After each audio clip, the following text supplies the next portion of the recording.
If I had to start running again in my 40s or even in my 50s, here's exactly what I would do differently, what I would buy, what I would skip, and what I wish someone had taught me so that I didn't have to learn the hard way.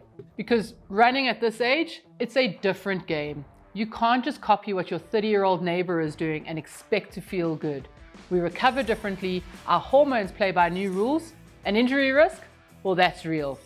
In this video, we'll walk through everything, from the shoes that actually protect your joints to the gear that keeps you comfortable and the training methods that make running enjoyable and not exhausting. And one thing that makes running feel easier without adding a single extra session. Let's start simple. If you're a female over 45 and you're just starting out, what's the first thing you should buy? Running shoes. Not fashion trainers, not those old gym shoes from 2012. You want daily trainers that support your arch, cushion your stride, and have enough space for your toes and absorbing shock.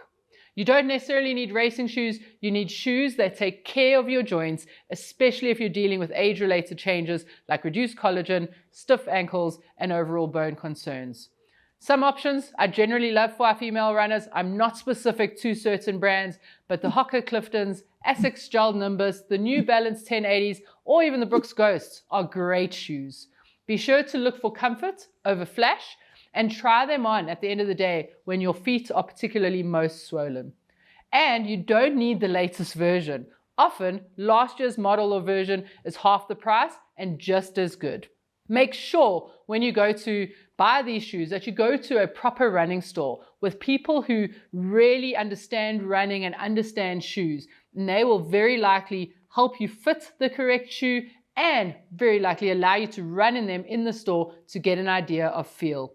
If you go to a store and you're struggling and no one is there to help you, for the most part, you need a shoe that is one size bigger than what you wear on a day-to-day basis. You also want to make sure that you can slide your index finger at the back of the shoe when your feet are pushed all the way forward. And if you pull your heel all the way back, you should be able to have a thumb between your big toe and the front of the shoe. Next up, we're looking for comfort. Get yourself moisture wicking fabrics, avoid cotton, and invest in a decent sports bra. Honestly, a bad bra can ruin your run, but it also has negative effects on your breast health. So, a quick gear checklist as we are looking for moisture wicking top and bottom, anti-chafe balm, proper socks, and a high impact bra. For leggings or shorts, go with what you'll actually wear, but look for good waistband support, something that doesn't ride up, and a pocket or two if possible. Personally, I like to run in tight shorts that have a pocket, particularly. The ones that I have actually have a band at the top where you can slide your gels in. I tend to overheat quite quickly, and so I don't like to run in long leggings. In winter months, I may put on some long leggings that are moisture wicking fabric, but I tend to rather make sure my upper body is warm, my hands and my head. If that is warm, I don't generally need longer tights. But find what is comfortable for you and what really, really works for you. The next question I often get asked by new members is, do you need a running watch right away? And the answer is no. Your phone and a free app like Strava or Map My Run will do just fine. But if you want to run by heart rate and follow your training to heart rate, I absolutely recommend a chest strap. The reliability of our wrist-based watches is okay, but if you want to train to heart rate, you need to have a chest strap. Heart rate tells you how your body is responding, and at this age, that's really important to be so specific to you. Now, what kind of goal should someone set out if they're just starting out? Definitely not a marathon, and perhaps not even a 5K, unless that feels good to you. Start with small goals. Try running 3 times a week for a month. No, or even better, try, I want to step outside and I even want to walk if that counts too. The point here is to build confidence and not comparison. And so don't worry, we're going to talk about the training plan mistake that sabotages most people in just a second, but just before that. If you're finding this helpful, we've got something even better. We've built a free online training specifically for female runners over 45. In it, we walk through our proven 5-pillar method to help you run faster, recover better, and stay injury-free without training more. It's short, it's packed with value, and it's totally free. Click the link below or scan the QR code on the screen to save your seat. Now, for the number one mistake new runners make. Most women think that they're supposed to be breathless for their session to count, but that's backwards.